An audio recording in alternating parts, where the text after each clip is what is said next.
Que a paz de Cristo esteja com todos vocês.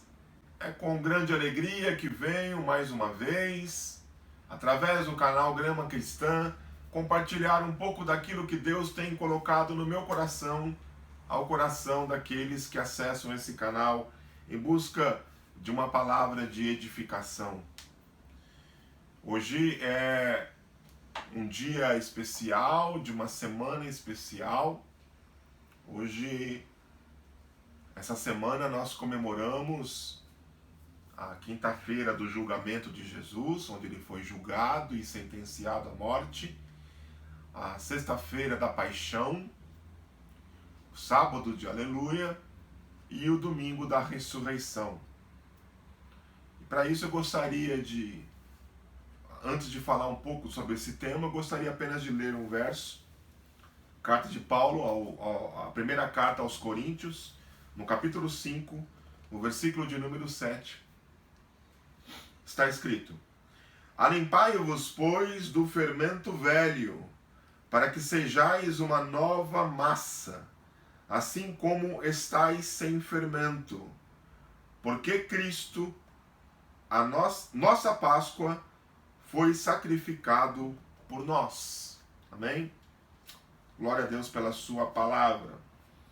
Paulo ele está escrevendo à igreja de Corinto, uma igreja que tinha sérios problemas de relacionamento entre os irmãos, e até mesmo, por que não dizer, relacionamento vertical com Deus também, porque aquele que não consegue amar o seu irmão, diz no João, não pode dizer que ama a Deus, porque se você não consegue amar quem você vê, você não conseguirá amar quem você não vê.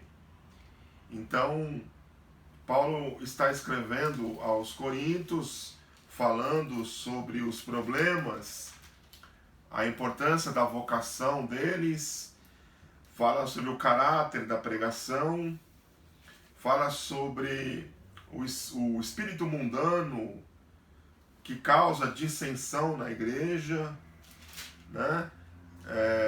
A vanglória dos coríntios, né? A humildade e a autoridade do apóstolo, a impureza da igreja de Corinto, e ele vai repreendendo e exortando os irmãos até que Paulo chega neste versículo que nós lemos, onde ele sugere, onde ele aconselha que a igreja de Corinto, os irmãos de Corinto, limpem o fermento velho, tirem o fermento velho. O fermento é algo que faz crescer qualquer massa, mas esse crescimento, ele é um crescimento que ele insufla ar dentro da massa, né? Então, apesar de muitas vezes a massa ficar fofinha, muitas vezes ela não tem um ganho nutricional assim tão alto. Ela nos engana pelo tamanho do pão, mas muito daquilo ali é ar insuflado. E o que Paulo está dizendo é que para que eles retirem o fermento velho, para que eles sejam assim uma nova massa. Existe algo que está corroendo a igreja de Corinto. Paulo percebeu isso, Paulo foi notificado daquilo que acontecia na igreja de Corinto, e Paulo então quer que eles tirem esse fermento velho. Paulo quer que eles eliminem isso para que eles sejam então uma nova massa. Uma massa que talvez não cresça tanto, mas uma massa que seja homogênea, uma massa que seja nutritiva, uma massa que seja sadia. É isso que Paulo espera que a igreja de Corinto seja. Uma massa homogênea, né? Para que eles fiquem sem fermento. E aí Paulo termina dizendo: porque Cristo, nossa Páscoa, foi sacrificado por nós. E aí Paulo traz a lembrança de que a igreja não é qualquer coisa. A igreja nunca será uma reunião social somente. A igreja não é um clube, a igreja não é uma confraria onde você conta segredos, onde você compartilha segredos. A igreja é muito mais do que isso. A igreja, ela foi comprada e remida pelo sangue de Jesus Cristo na cruz do Calvário.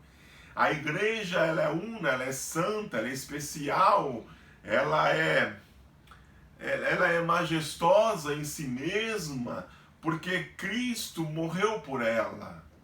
E a semana da Páscoa, ela nos lembra, ela nos força a lembrarmos disso, porque o próprio Jesus, por ocasião da última ceia, disse: olha, todas as vezes que vocês comerem esse pão e beberem esse cálice, anunciais a morte do Senhor até que ele venha. Então, é o próprio Cristo nos forçando a lembrar de que ele morreu e de que foi através da sua morte que hoje nós podemos ter vida. Não uma vida biológica apenas, mas uma vida zoe, uma vida de Deus, uma vida espiritual. O que é que nos causa, o que é que nos outorga esta vida espiritual? Ora, é justamente a morte de Jesus Cristo na cruz do Calvário. Foi o julgamento da quinta-feira, foi quando Jesus Cristo orou: Pai, se possível, passa de mim este cálice. Todavia não seja conforme a minha vontade, mas a tua. E aprouve ao Pai que a vontade dele fosse imolar o seu filho. Aprouve ao Pai que a vontade dele fosse sacrificar o seu próprio filho, para morrer numa cruz, para substituir o pecado de nós todos. Então esta era a vontade do Pai, e Jesus estava consciente de que esse seria o seu destino.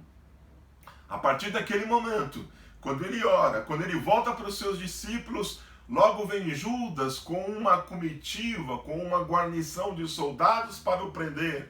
Devia ser por volta de 9 horas da noite. Então, a partir daquele momento, a vida de Cristo, ela entra numa espiral de tortura que vai culminar até as 3 horas da tarde, né?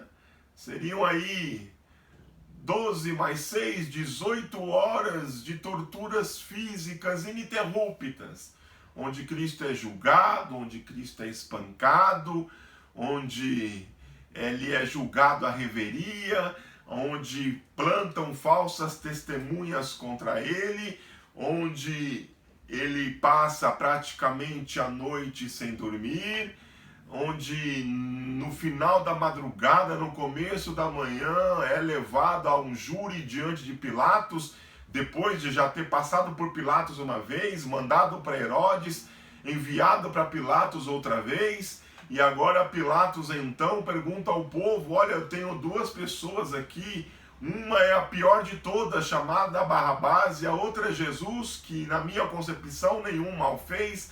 Qual deles vocês querem que eu solte por ocasião da Páscoa? E o povo, insuflado, influenciado pela elite religiosa, pelos fariseus, pelos saduceus, pelos doutores da lei, pelos escribas, diz: solte-nos Barrabás e crucifique a Jesus. Então, Pilatos, não vendo mais alternativa e querendo também cumprir a vontade do povo, lava as mãos, depois de chicotear Jesus para ver se assim o povo se compadecia dele, mas não houve compaixão. Pilatos então lava as mãos e fala: então façam dele o que vocês quiserem, mas eu estou livre do sangue desse justo. Meras palavras, mera falácia, mas esta foi a verdade. E a partir daquele momento Jesus é entregue à guarda romana, e os soldados romanos, seres trogloditas, começam a fazer dele aquilo que querem. E colocam um manto em Jesus, e pegam um bastão de madeira e batem na cabeça de Jesus, e cospem em seu rosto, e zombam e escarnecem dele. E ali a tortura física continua. até que pela manhã, 8 e pouco, Jesus é levado para carregar a sua cruz, o seu objeto de tortura, até o lugar onde ele seria crucificado, fora dos limites da cidade, do Forte Antônia até o Gólgota. E Jesus vai carregando a cruz, já perdeu muito sangue, já foi muito torturado, cai algumas vezes no caminho, é ajudado por Simão, até que chega ao lugar chamado Caveira. Lá ele é pregado na cruz, mãos e pés, e é erguido em um lugar onde ele vai ficar para espetáculo público. Isso são 9 horas da manhã. E ali, das 9 horas da manhã até as 3 horas da tarde, passam-se 6 horas de uma sexta-feira. 6 horas de uma sexta-feira onde Jesus Cristo sentia dores atrozes, das quais nós nem podemos imaginar. Né? Ele tem dificuldades de respirar. Quando ele relaxa o seu corpo, ele não consegue respirar, ele não consegue inspirar o ar. Para inspirar o ar, ele tem que forçar os seus pés, que, lembre-se, estão pregados, e isso lhe causa dores agudas, e para poder conseguir encher o pulmão de ar, e assim relaxar o corpo de novo, soltando o peso sobre os pés, mas ele não vai conseguir respirar de novo, e o processo vai se repetir vez após vez, após vez, após vez, durante 6 horas. Além de tudo isso, tem que aguentar ainda a coroa de espinhos que colocaram na sua cabeça, né, fincando no seu couro cabeludo, já tinha sido torturado.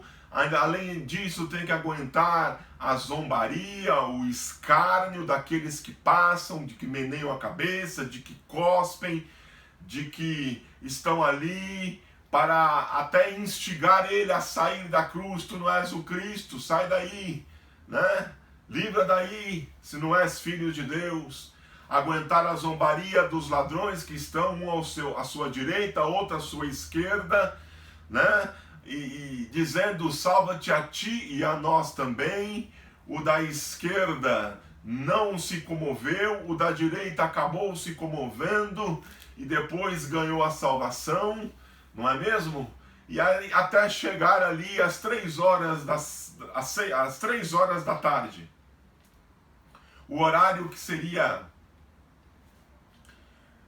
para a aspersão de incenso no templo. Às 3 horas da tarde, Jesus já não aguentando mais, depois de tanto sofrimento, Jesus então brada o seu tetelestai, está consumado. Tudo aquilo que o Pai requeria de mim, eu cumpri. Sinto no meu corpo o pecado de toda a raça humana. Cada ato, cada vergonha, cada coisa que durante toda a história, desde Adão e Eva, até aqueles que ainda hão de nascer, fizeram de errado ou ainda farão, estava sobre Cristo naquela cruz. Cordeiro Santo, Cordeiro mudo, Cordeiro que não abriu a sua boca, mas foi para o seu martírio. Jesus sentia no corpo dele a transgressão de nós todos. E aí ele brada o famoso tetelestai. E ele diz a sua última frase, estando em vida no seu ministério terreno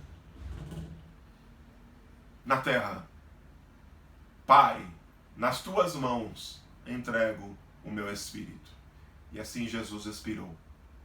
E assim ele morreu. 3 horas da tarde de uma sexta-feira. Morreu por mim e por você, para que através da morte dele, o véu do templo se rasgasse e o acesso a Deus fosse ligado novamente, para que esse acesso fosse disponível, disponibilizado, esse acesso fosse possível, para que nós nos achegássemos a Deus de novo. Aquilo que era inimizade para com Deus se tornou amizade novamente, através de um único sacrifício. Bendito seja o nome do Senhor. Jesus é tirado da cruz, Jesus é envolto em um lençol, Jesus é colocado num sepulcro novo de José de Arimateia, e ali acaba-se a sexta-feira, dá início ao Shabá, e depois do Shabá passa-se o sábado, e no domingo pela manhã, que nós chamamos de domingo de Páscoa, ou domingo da ressurreição, muito de manhãzinha, clareando, começando a clarear o dia, um anjo aparece na porta do sepulcro, onde guardas estão guardando, velando o corpo de Jesus, e aí o anjo aparece com o rosto de relâmpago, remove a pedra, os guardas desmaiam de pavor, remove a pedra não para que aquele que estivesse dentro pudesse sair, mas apenas para provar que já não havia mais nada lá dentro. Bendito seja o nome do Senhor. E quando as mulheres vão ao sepulcro para colocar especiarias no corpo de Jesus, qual não é a surpresa delas? De encontrarem o anjo, de encontrarem a pedra removida e de não encontrarem mais nada dentro. Por que procurais aquele que vive entre os mortos? Ele não está mais aqui, mas ressuscitou. Ide avisai aos discípulos que ele vai adiante de vós na Galileia, e lá o verão. Bendito seja o nome do Senhor. O que nos garante a vitória é a ressurreição do nosso Senhor.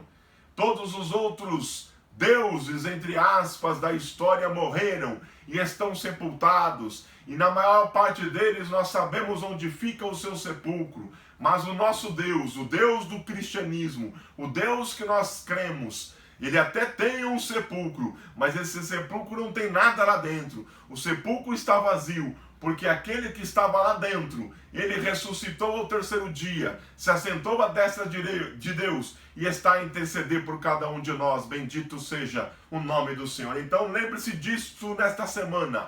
Lembre-se disto nesta sexta-feira. Lembre-se disto neste domingo quando você for à igreja.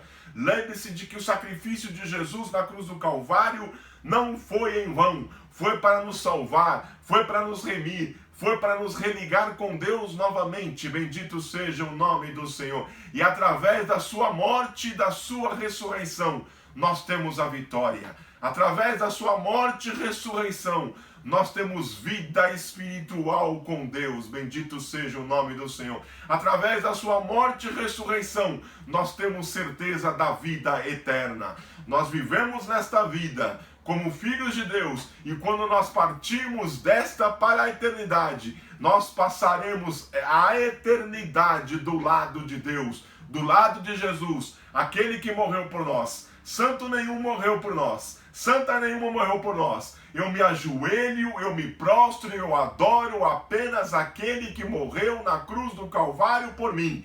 A este se chama Jesus Cristo, o meu Senhor, o teu Senhor, o nosso Senhor. A Ele seja glória, a Ele seja honra, a Ele seja toda a adoração, antes de todos os séculos, agora e para todo sempre. Amém.